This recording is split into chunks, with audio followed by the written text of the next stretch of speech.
Okay, so now we're going to go over the knowledge area of acoustic reflexes. So just to start out, an acoustic reflex is the stapedius muscle contracting and stiffening when a loud sound is introduced to the auditory system.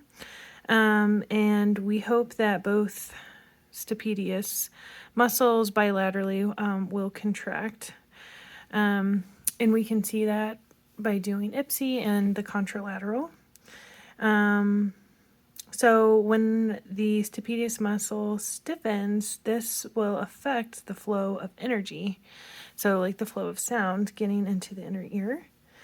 So doing this test, if depending on what results we find, it could support our request to do additional testing. It can also confirm a site of lesion, the type of loss, and just a general gross hearing from 0 to 50 dB. And we can just compare those results to see what our consistency is.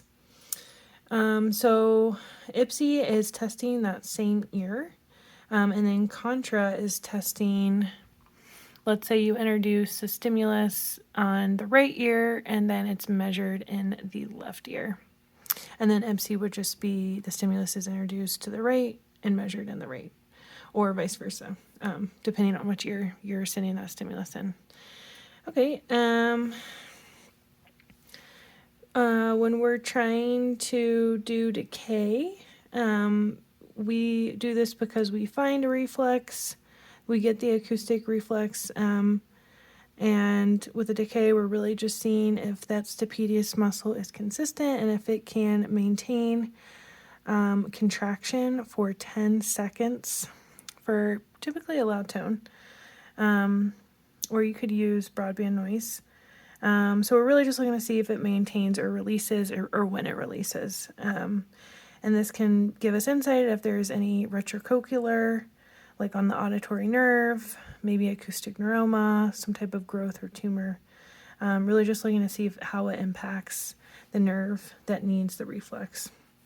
So like when we're setting up, we'll put the probe in the ear, give some instructions, then put the probe in the ear. It'll pressurize, we'll introduce the loud tone, and then it measures the impedance change. So 0.02 is considered a reflex.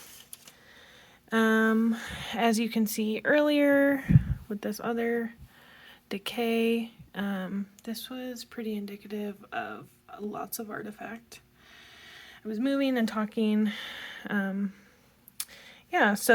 an artifact could happen from a bad seal. Maybe the pressure is changing. Maybe the patient is moving, talking, coughing, swallowing, chewing. But those could also look like a reflex, and they're not. So if you think that they're unreliable, you can always retest, and you should get the same results if it's reliable. Okay, so from 70 to 100 dB is where we like to, is that signal stimulus that we'll send. And we can go up to 110 dB, but we really don't want to go any higher because it is very loud.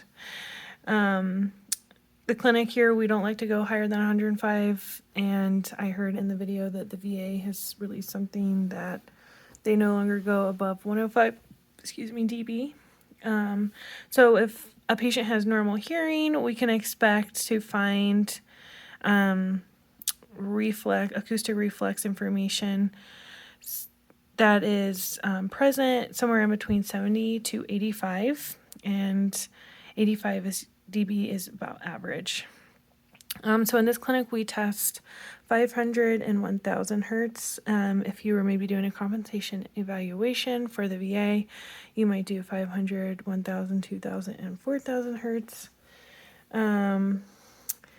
We don't really test 2000 and 4000 just because it's harder to get responses, especially with our general population being those with high frequency hearing loss.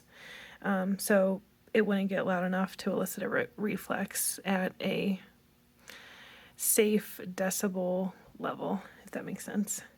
Yep, so we do use broadband noise if we don't want to use a pure tone. So that The broadband noise will be a larger frequency range, so a lower intensity level is needed to elicit a reflex. Okay. If we have PE tubes or perforations, probably will not be able to measure an acoustic reflex. And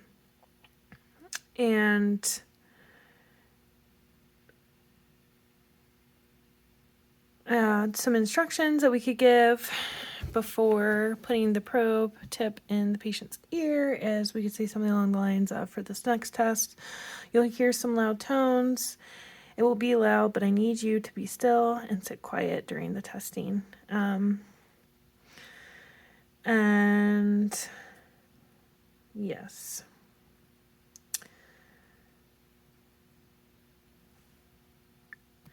So when we are looking to elicit a reflex, we can increase by 5 dB to work up to the presence and then potentially the growth and establish that. So we're really looking to find an absence of reflex, presence of reflex, and then the growth of the reflex. So in this clinic, it sounds like we start around 80 dB if there is hearing loss. We really just are wanting to start where we think we can get the reflex and then just kind of go from there. Also, we want to be mindful that the reflex is time locked to the stimulus.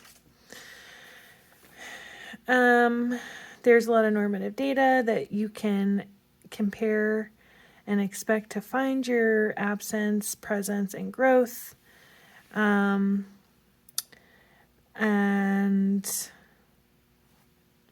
for reflex decay, we're really looking for that retrocochlear pathology.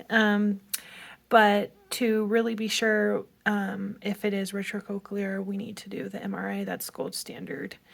So the stapedial muscle has to maintain contraction for 10 seconds for the decay, and it's very loud. After doing this, I definitely have some slight tinnitus in my right ear. So we're just looking to see that the constant signal is from the facial nerve, and we want it to be 10 dB SL above the acoustic reflex. So that's why for this, I chose 100 dB. We held that for 10 seconds because I had presence at, let's see here, at 90 dB. You can see that right here with 0.03. So for the reflex decay, for instructions, you could say something along the lines of, you're going to listen to a tone, it's going to be really loud, it is going to last 10 seconds, but I really need you to be quiet and please sit still. And then it draws the graph for us. And now I just want to go over my CPT codes. So if we're doing tympanometry and reflex, we would bill for 92550. If we're doing acoustic reflex, no tympanometry, just finding the threshold, we would use 92568.